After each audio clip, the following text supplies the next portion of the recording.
নির্বাচনের দিনক্ষণ যতই ঘনিয়ে আসছে ততই পাল্টাচ্ছে রাজনৈতিক হিসাব নিকাশ। এরই মধ্যে সমঝোতার ভিত্তিতে একসাথে নির্বাচন করার ঘোষণা দিয়েছে জামায়াত সহ ৮টি রাজনৈতিক দল। নিজেদের মতো করে দলগুলো প্রায় সকল আসনেই ঘোষণা করেছে প্রার্থী। ঐক্যবদ্ধভাবে নির্বাচন করলে কোন দল কতটি আসনে নির্বাচন করবে তা জানান দলগুলোর শীর্ষ পর্যায়ের নেতারা। আসন বণ্টন আলোচনার বিষয়, আলাপ আলোচনা করে আমরা দেখুন এখানে কিছু হলো সিনিয়র লিডার আছে যাদেরকে অ্যাওয়ার্ড করার সুযোগ নেই, যেসব আসন থেকে বিজয়ের সম্ভাবনা যার আছে সেটা আমরা আলোচনা করে ঠিক কার কী অবস্থা। অনেক আশাপূর্ণ হবে না, কেউ বঞ্চনার শিকার হতে পারে, কারো প্রাপ্তি বেশি হতে পারে। এর জন্য আমরা আগে সব এক জায়গা করে এই রিপোর্টগুলো এক জায়গা করে দেখব যে আসলে কোথায় কাকে দিলে বিজয়ী হওয়ার সম্ভাবনা আছে। আমরা সেভাবে বিবেচনার ভিত্তিতে দিয়ে দেবো। এক জায়গাতে একটি আসন দেওয়া হবে আব্দুলের পক্ষ থেকে, এটা আমরা চেষ্টা করছি। 80% সিটে কোনো সমস্যা দেখা দেবে না, ক্ল্যাশ হবে না। 20% সিটে ক্ল্যাশ হওয়ার সম্ভাবনা আছে। দেখা যাবে উভয় দলের কেন্দ্রীয় নেতা আছে সেখানে, উভয় দলীয় প্রার্থীযোগ্য, এই সমস্ত ইস্যু দেখা দেবে। তো এগুলো হয়তো অনেক ইস্যু করতে হবে এবং এটা চূড়ান্ত করতে সময় লাগবে।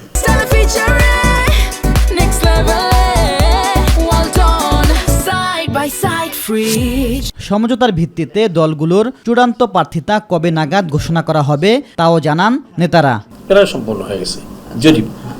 এরপরে আমরা চাচ্ছি ডিসেম্বরের প্রথম দিকে এক সপ্তাহের মধ্যেই যাতে আমরা জাতির সামনে স্পষ্ট করে বলতে পারি কিনা চেষ্টা করতেছি। যারাই আমাদের সাথে আন্দোলনে ঐক্যমতের সাথে এখন কাজ করছে, আগামীতেও কাজ করার জন্য আমাদের সাথে থাকবে, তাদের সাথে আমরা মিলেমিশে একসাথে সমঝোতার ভিত্তিতে ইলেকশন করব।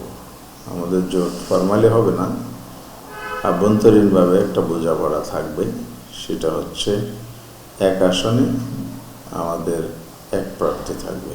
প্রত্যেক দল নিজের অবস্থা বুঝতে হবে এবং অপরের অবস্থা বুঝতে হবে, ইন প্রিন্সিপাল এটা মনে রাখতে হবে। তারপরে প্রার্থীর অবস্থা, সামর্থ্য, তারপরে সেই সমস্ত দলের কর্মী বাহিনী, সাংগঠনিক অবস্থা, এগুলো বিবেচনা করে প্রার্থী বাছাই করা হবে। আশা করি প্রতিটি দলই কম বেশি নারীদের সরাসরি নির্বাচনের মনোনয়ন দেয়।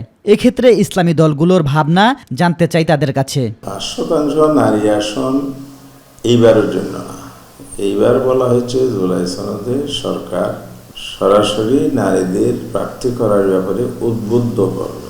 পরবর্তী যে এটার পরের যে ইলেকশনটা হবে তখন থেকে 5% করে প্রতিটি ইলেকশনে বাড়াবে। যেহেতু এবার বাধ্যবাধকতা নাই, প্রত্যেক দল তার নিজের মতো করে সিদ্ধান্ত নেবে।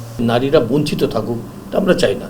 শুধু আমাদের একটা কথা থাকে যে ইসলামী আদর্শে যেটা শালীনতার যে বিষয়টা আছে এটা উপেক্ষিত না হয়। এরা ব্যবসা বাণিজ্য করতে পারবে, চাকরি করতে পারবে, স্কুল কলেজ ভার্সিটিতে লেখাপড়া করতে পারবে, লেখাপড়া করাতে পারবে, তাদের বিষয়টা মাথায় রাখতেছে। তো প্রায় অর্ধেক বা অর্ধেকের বেশি যে নারী, এদের তো উপেক্ষা করার কোনো সুযোগ নাই। গণভোটে হ্যাঁ জয়যুক্ত করতে কর্মসূচি চালিয়ে যাওয়ার সিদ্ধান্ত নিয়েছে দলগুলো। ইলিয়াস মাতবর, মাই টিভি, ঢাকা।